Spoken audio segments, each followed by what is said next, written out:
Next అంటే మీరు ఈ సినిమా మొదలెట్టినప్పటి నుంచి ప్రీపోన్ అయ్యే వరకు కూడా మొత్తం మీరే కనిపిస్తున్నారు. పవన్ కళ్యాణ్ గారు hero, but one of the hero మీరే అని చెప్పేసి కూడా చాలామంది మాట్లాడుతున్నారు. అంటే ఈ సినిమా జర్నీ అనేది ఖచ్చితంగా మీ కెరీర్లో ఒక ఛాలెంజింగ్ లాగానే భావిస్తున్నారు. ఎట్లాగా ప్రమోషన్స్ పర్పస్లో కూడా మీరే వన్ మ్యాన్ ఆర్మీ లాగా వర్క్ చేశారు కదా. అంటే ప్రీపోయిన్ అవడం వల్ల ప్రమోషన్స్కి ఆల్వేస్ లీలా గారు, కళ్యాణ్ గారు తెలుసు, 1 or 2 ఈవెంట్స్కి వస్తారు. రాశి కానీ లీలా కానీ దే ఆర్ ఆల్వేస్ రాశి అయితే అసలు డబ్బింగ్ అయిపోయి టక్కని ఫోటో పెట్టేసి డబ్బింగ్ స్టార్ట్ అని చెప్పి రాశి ఈజ్ వెరీ అగ్రెసివ్గా ప్రమోషన్ చేస్తుంది. మన I don't have a single complaint towards Rashi and Leela. ఎందుకంటే దే హ్యావ్ అదర్ డేట్స్. మన సినిమా 26th అన్నప్పుడు ఆ 1 week బిఫోర్ నుంచి they kept the dates for the promotion. మనం ప్రీపోన్ చేసేసరికి they can't miss their other shootings కదా, and we can't also force them. So అందుకే కొంచెం వాళ్ళు తక్కువ కనిపించారు. సో నాకు బ్యాక్గ్రౌండ్ స్కోరు మళ్ళీ చెప్తాను, మరి కేవలం హైదరాబాద్లో తమన్ ఉన్నాడు కాబట్టి నేను గంటకోసారి అక్కడికి వెళ్ళి ఒక రీల్ చెక్ చేసుకొని మళ్ళీ మీ దగ్గరికి వచ్చి ప్రమోషన్ చేయడానికి అవకాశం దొరికింది. ప్రీపోన్ మూలంగా తీసుకున్న డెసిషన్ ఏది తమన్ బ్యాక్గ్రౌండ్ స్కోర్ వెళ్ళడం అనేది. సో తమన్ హైదరాబాద్లో ఉండడం మూలంగానే ఇంత ప్రెషర్లో కూడా ప్రీపోయిన్ అయినా సరే I could promote my film.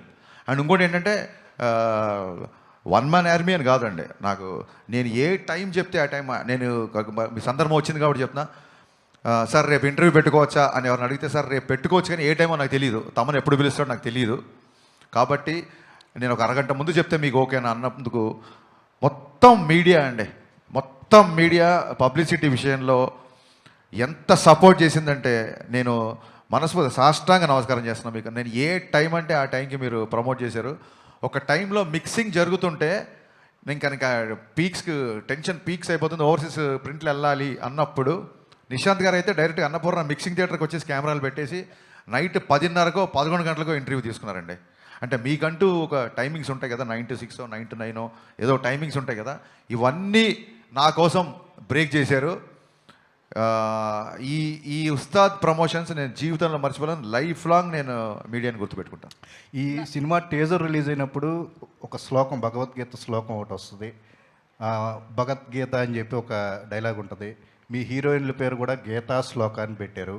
ఏంటండి భగవద్గీతని మనం ఇందులో ఫాలో అవుతా ఏమన్నా ఉంటుందా? ఆ రెసెంబ్లెన్స్ ఏమన్నా ఉంటుందా? అంటే ఏమంటారు, మనిషి తన పేరు లీలా, గీత కాదు.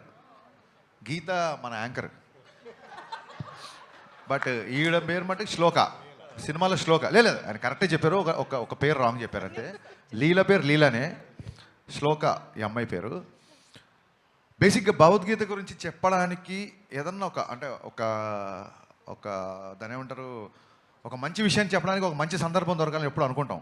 సందర్భం దొరికినప్పుడు చెప్పాలని ఉంటుంది నాకు. భగవద్గీతలో ఉన్న శ్లోకాల్లో ఏ శ్లోకం ఎవరు చదువుతారు ఏంటి అని పక్కన పెడితే, ఒక తెలుగులో ఉన్న నానుడి ఏంటంటే శ్లోకం చదివిన వాడికి శోకం ఉండదు అని చెప్తారు. అంటే అదేదో మిరాకిల్ మ్యాజిక్ అయిపోయి మీకు ఒక శ్లోకం చదవగానే మీ బాధలు వెళ్ళిపోయి మీ అప్పులు తీరిపోతాయి అని కాదు. శ్లోకం మీకు ఒక స్వాంతాన్ని ఇస్తుంది. శోకం ఉండదంటే కన్సోల్ చేస్తుంది, మనుషుల్ని కన్సోల్ చేస్తుంది, హీల్ చేస్తుంది.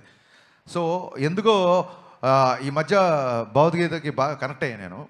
అందుకే ఇంకో డైలాగ్ కూడా ఉంది, ఇంకా రేపే సినిమా రిలీజ్ కాబట్టి లీక్ చేద్దాం. భగవద్గీత యుద్ధం మధ్యలో చెప్పారు, యుద్ధాన్ని మధ్యలో వదిలేమని చెప్పలేదు. ఈ డైలాగ్ రేపు పొద్దున కళ్యాణ్ గారు చెప్తారు యాక్చువల్గా.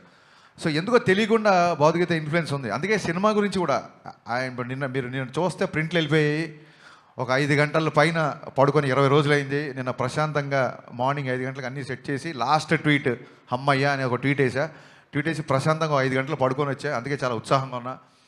ఎంత కలెక్ట్ చేస్తుంది ఏంటి, భగవద్గీతలు చెప్పింది అంటే మీ పని మీరు చేయండి, ఫలితాన్ని వదిలేయండి అన్నారు. బట్ నాకు చాలా లేట్గా అర్థమైంది ఏంటంటే భగవద్గీతలో ఫలితాన్ని దేవుడికి వదిలేయండి అన్నారు. బట్ సినిమా వాళ్ళకి దేవుళ్ళు ఎవరు? ప్రేక్షకులే. అందుకేనేమో ప్రేక్షక దేవుళ్ళు అంటారు, నాకు మొన్న అర్థమైంది. సో పని చేయడం నా పని, ఈ డైలాగ్ కూడా బాగుంది, పని చేయడమే నా పని.